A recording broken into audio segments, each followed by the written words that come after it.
What's happening? What's happening? What's happening? You are now watching J.U.K Sports Show. I am your host, King Ralph, doing a solo dolo show. Was hoping to get my boy Tar on, but he is covering a fight coming up. So we in this thing by ourselves. Hope everybody's doing good. As I drink my Smirnoff wine cooler. Ooh, delicioso. But just finished. Sorry for the late start. Actually, Timberwolves Mavericks game just ended. T Wolves were able to stay alive, going back to Minnesota, see if they can complete the comeback. They're down 3-1 in the series. I had Wolves in six, so if the Wolves are going to win, got to be in seven. But we'll talk about that in a little bit. But before we get started, you want to do a podcast like what you're watching, music video, photo shoot, call the number on the bottom of the screen, 707 Fitboxer. Make sure you go like, subscribe, comment, share, all that good stuff on the socials you'll see on the bottom ticker. You can like the He Say She Say channel on Facebook. Follow us at Juke Sports Show on Instagram. Subscribe at Juke Media on YouTube. And you can follow me at all of those I just mentioned. Pretty much any kind of Twitch, TikTok, all that. Follow me at KYNGRALPH at an underscore for X or Twitter. And we just got done talking about the Mavericks and the Timberwolves. And earlier in the week, Antonio Daniels, Stan Van Gundy kind of spewed the same sentiment that Kyrie and Luka are the most skilled backcourt that we've ever seen in history. And it ruffled some feathers. I feel like at some point we start to change the conversation here. This is no disrespect to what Steph, Clay was able to accomplish. No disrespect to Isaiah Thomas, Joe Dumars, Mike, Ron Harper, some of the better backcourts, Magic Johnson, Byron Scott. But I do personally believe that we are watching the most skilled basketball backcourt duo in history. And some of the people that I mentioned, it's like, all right, so when you talk about Steph and Clay, Steph is as skilled as the two that I mentioned, Luca and Kyrie, but he's not as skilled, or Clay is not as skilled offensively. He's not able to shoot with his left, shoot with his right, running lefts, running right, post game, footwork, three-level score, creating for others while also being the shooting talent that Clay is. And that's where I think that we gotta focus on what the actual conversation was at hand. And by no means did anybody say they're the greatest backcourt to ever play. Most skilled. You got to put emphasis on the most skilled and keep the conversation at that. I watched a couple different media platforms talk about this conversation, and I feel like at some point the conversation changed from what was actually said. And yes, shooting is a big part of skill and talent, but it's not like Steph is so much better than Kyrie or Luca that Clay's shooting ability is able to keep them as the best backcourt, most skilled at least. And that's where I differentiate from some of the people and some of the sentiments that were put on social media and through the media, sports media today. And so, yes, I believe Kyrie and Luca are definitely the most skilled backcourt that we have ever seen. Those two as offensive talents, it's crazy. Just some of the shots that Kyrie hit today, running left over a 7'2", 7'3" Rudy Gobert. Luca, the I don't know if it was the game winner or the game sealing win in game two, I believe, over Rudy Gobert. Rudy Gobert's been He's been the butt of a lot of jokes recently, but I'm not gonna get into all of that. But yeah, definitely, I feel like Kyrie and Luca are the most skilled, and I feel like we got to focus on the conversation at hand. It may not be close when you really think about all of it. Some of the other duos, Kobe, Derek Fisher, like I said, Joe Dumars and Isaiah Thomas, Magic, and Byron Scott. I feel like they've won championships, but them as individual talents is what really sets Luca and Kyrie apart. And it seems to be working. It looks like they're on their way to the finals, and we'll see what happens in the rest of this NBA playoffs. Next up, Eastern Conference is a wrapped up. Celtics make quick work of the Pacers, get them out of there in four. I think I had five, if I'm not mistaken. I got to start writing down these predictions or putting them somewhere where I can easily find them. But in the end, I just felt like the Celtics were going to be too much. Pacers just did not have enough, even with a healthy team. And then with Halliburton going down, it just was, they were able to make it a close game. And you've seen some things from, I think it was Nimhart, came in game 3 and 4, played very well. And I do believe that Pacers going forward are going to be a team that's going to be, if not in the Eastern Conference Finals, they're going to be a threat in the East going forward. I just feel like they're missing another big piece.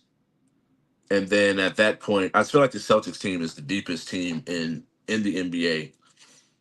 Whether or not they've been battle tested, I'll talk about that later as well, is a whole nother conversation. But for now, health on the Celtics side, I had them doing quick work of the Pacers. Not surprised that it got to here. Surprised that it was close as it was with no Halliburton for games 3 and 4. And yeah. And so Western Conference, just mentioned it, just talked about it.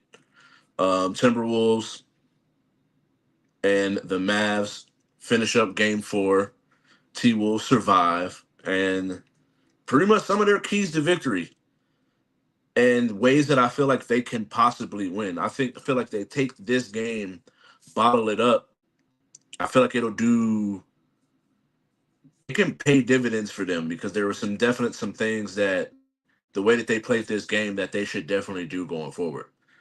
And with someone like Carl Anthony Towns jacking up all these threes, you've seen in this game that he went into the game with a different mindset. I'm gonna get to the rim and pick my spots. I'm not just gonna shoot a bunch of threes all night. He only shot 5 threes tonight, but he went 4 for 5.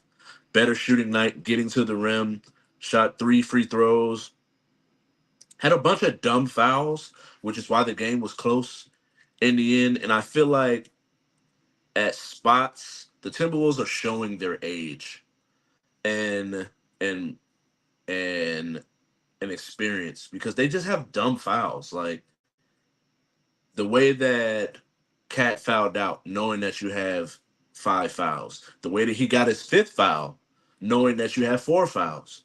I think it was his second or third foul that he got was just like there's just 3 fouls out of your 6 that ended up getting you fouled out that were just bonehead, terrible basketball, low level, low IQ basketball plays that you got to clean up in order to be able to finish a team off and be able to complete this comeback. And so I feel like they were way more aggressive going to the rim. Didn't shoot as many threes as I've seen. I think the most was Cat shot 5. Um, Alexander Walker 5 and 5. Nas Reed only shot 1. And I feel like these are ways that they can win and get the victory. They played pretty well in keeping Kyrie and Luca from going crazy. I think Kyrie struggled in this game. as opposed to other ones. He only finished with 16 and 4 with 4 turnovers. Didn't have the best shooting game, went 6 for 18, and I don't think you can count on that every game, which is why I feel like the fouls, the dumb fouls, turnovers, and dumb shot selection are things that they need to clean up in order to be able to get this victory. But strong victory, being able to get a very well deserved dub in Minnesota. This has been a good series, although this was close to being a sweep. It's been a good series. Every game has come down to some key possessions that end up tilting toward Dallas, and so I'm very entertained. It's gonna be intriguing to see what happens because Celtics have already wrapped up their series, and now Minnesota is fighting for their life to stay alive. So if they can push it to 7, well, who knows what can happen? But at the same time, if I'm the Mavs, I'm trying to get them out of here as quick as possible, so I'm not walking into a well rested, fully healthy Boston Celtics team who could possibly get Porzingis back if this game goes to if this series goes to a game 7. And don't really got too much going on with the rest. Everything else is just off the top. In a telecast, I believe it was game 3 with the T Wolves and the Mavericks. Rich Paul um, pretty much said LeBron is, in his own words, LeBron's going to test free agency. And so, knowing that LeBron is testing free agency, how how real is it? Is really my question. Is this a power play, a way to get more control? Hey, if you don't hire the coach I want, I'm gonna leave. If you don't draft my son, I'm gonna leave. There's different narratives that have been put out there, and these are the things that is going to be an intriguing summer going into the Olympics. And for me, I just don't see him going anywhere. I don't. I just don't see it happening. I do think this is a power play to get the coach he wants. I don't necessarily know if this means his son is going to come to LA. I feel like he would fit. I feel like being in LA, growing up in LA, going to high school there, I feel like, and the roster that they have, I feel like he'll have an opportunity to develop. The one thing that I would hate for the young man is the playing on the shadow of LeBron. I remember because I graduated the same year as not Marcus, but I think it was Jeffrey Jordan. And I just remember hearing about like the pressure of being Jordan's son, now being LeBron James Jr. Bronny is what they call him, and that's a lot of pressure. And I think that it's unfair to the kid. I hope he doesn't go to LA because now it's going to be even more pressure. That pressure is ramped up if he just decides to stay in this draft. Uh, but ultimately, I don't feel like LeBron going anywhere. I feel like this is a power play to get what he wants and get them to do what he wants. And so Shaq was on the big podcast, had JJ Redick on there, ironically, possibly Lakers coach. And they're going back and forth. And the JJ Redick pretty much says Shaq is a hater. Shaq goes on to say, no, I'm not a hater. I just am not quick to call people greats. And that's where I agree with Shaq. I feel like too often we have certain players that are playing in today's age, in this generation, and in this era that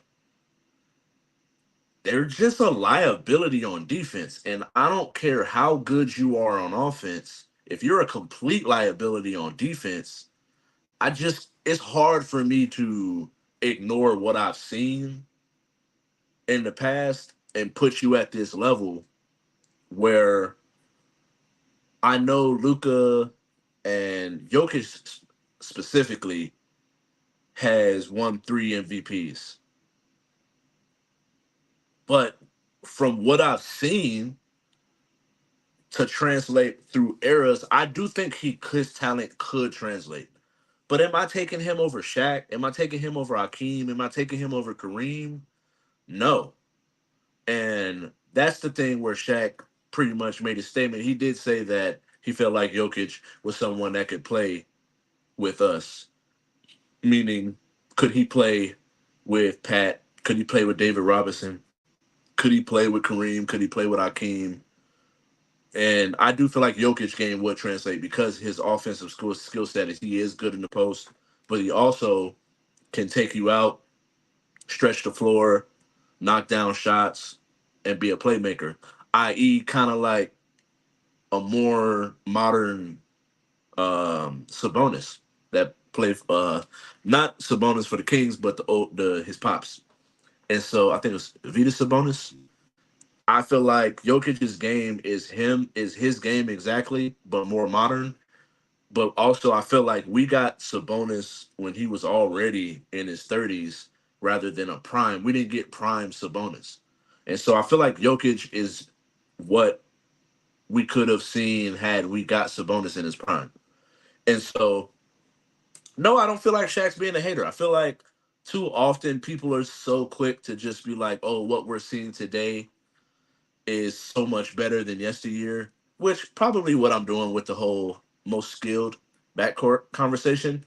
But at the end of the day, I do feel like they're specifically talking about the big man. I'm not going to say that the skill players couldn't play in other eras. I just feel like that's not necessarily fair. I do feel like depending on how you grew up and how you play would depict how much physicality can you take and withstand.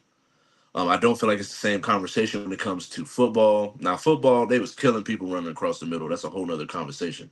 But being able to go to the lane and take a hard foul and still be able to convert a bucket or still have the mindset that I know I'm gonna get killed, but I'm still gonna go down here is one thing that I'm not gonna take that away from the players from today. So I'm specifically gonna talk about the big man, and that there is where I feel like today's big man wouldn't succeed with the 90s, 2000s, and 80s big man because they were the big man was the focal point of the offense. So now you have to guard the big man in the post, be physical. Um, you're not going to get as much help. They're not built for it a lot of the times. Like I hate this conversation. Like when Draymond was talking about Shaq and what they were going to do to him, I just don't get it. It's like you do realize Shaq was throwing around other 7 foot, 280 pound grown men like it was nothing. So what are you that is someone that's the you're a little bit bigger than Kobe was. And you supposed to guard Shaq? I just don't see it. And so no, I don't think Shaq's being a hater. I actually agree with Shaq. I feel like today's big man, there's not very many that would be able to hang shoot. A lot of them wouldn't be able to mess with Dwight in his prime. And do I think Dwight is one of the greatest big men? Yes, but is he top five? Probably not. And so Caitlin Clark scores 30 against the Los Angeles Sparks. And but the Sparks were able to eke out a victory, get their revenge. I believe they lost to the Fever. I think that's who the Fever beat the other day. And so this one is because it's like I feel like she's doing her thing. I feel like what she's being asked to do, and that's the thing that I don't want to get on just jump down her throat. But I also feel like the way that the game is being played, I just don't like it. I feel like she's doing what the game plan is. I feel like the amount of shots she's taking, the amount of time her usage, I just don't like last year they drafted Aaliyah Boston, and I've harped on this many times. Last year they drafted Aaliyah Boston, and she was a number one pick. So then this year they get Caitlin Clark, and now they just completely hand the keys over to her. Where I feel like it should be a tandem duo teamwork type of thing or deal, where both of them should grow together. And I feel like Aaliyah is just not getting enough touches. Like 9 shots when Caitlin Clark and I believe it's Kelsey Mitchell are getting 15, 16 shots is is I just don't feel like that's yeah, Kelsey Mitchell. I just don't feel like that's a recipe for success in the long run. Yes, I feel like you got to take Caitlin Clark with what it is. She's a rookie. Take her lumps, do her thing. She's gonna hoop. She's gonna shoot. But she went 3 for 10. She scored 30 points on 16 shots and made 13 to 15 rebounds. I mean, free throws. And she went 5 rebounds, 6 assists, 7 turnovers. And these are the things where I'm like, I just feel like I question certain things. I feel like Aaliyah Boston needs to get more touches. I feel like Kelsey Mitchell, Caitlin Clark, and Aaliyah Boston should be their big three for the future. And so we'll see what happens. Um, the way that the season is going, I believe they're 1-6 now. They're 1-7. So with the way that the season is going, unless something happens, they're probably going to end up with a top three pick, if not top the number one pick. And we'll see what happens with the future. But I just don't feel like this is a recipe for success for the team. But I also feel like it can help her get a lot of because in the end, with the way that she plays, I feel like she has the talent level to be able to change the game.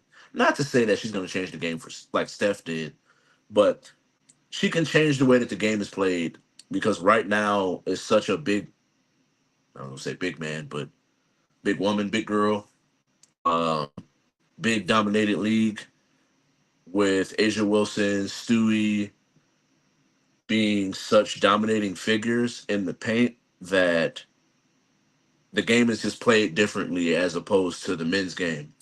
And so I would like to see Aaliyah Boston get some more touches, at least get more shot attempts.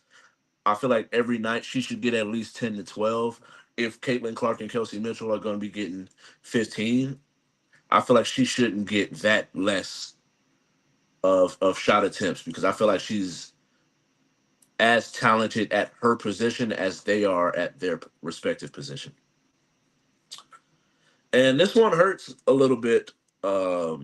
I was very much a fan of her coming out of college. But this just goes to that conversation of expansion and the WNBA needing expansion. Aces cut Deja Fair, who when the Aces played the Fever, there was four of the top four women's college scorers in the game at the same time, with Kelsey Plum, Kelsey Mitchell, Deja Fair, and Caitlin Clark all on the court at the same time. And it just sucks to see like someone that young, very young talent, but she's on a team with vets, legitimate vets too, and they're looking to win a title. And so it just sucks because it's you hate to see someone get cut of that talent. Um, but expansion is coming. We already got the Toronto team coming. We already know that there's going to be a Golden State Warriors, like a women's version of that, pretty much. And so we're already getting two new teams. You would like to see it get up to, I think, a good sweet spot is anywhere to like around 20ish WNBA teams, and I feel like that'll be a good run. Enough talent or enough teams out there to get enough talent on the court to where they don't need to go overseas. Because it sucks to see someone who has that kind of offensive weaponry be cut.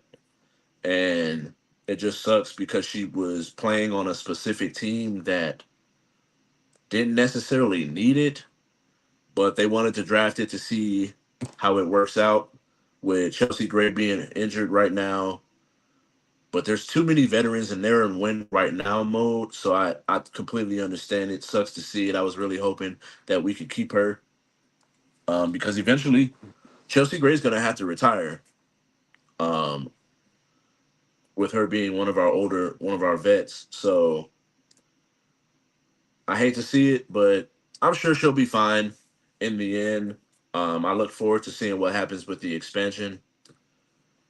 Us getting two new teams that I mentioned. But in the end, thank you all for watching. Like I said before, make sure you go like, subscribe, comment, share, all that good stuff. Like the Facebook page, the He Say She Say channel. Subscribe on YouTube, Juke Media. Follow us at Juke Sports Show on Instagram. Make sure you follow me at KYNGRALPH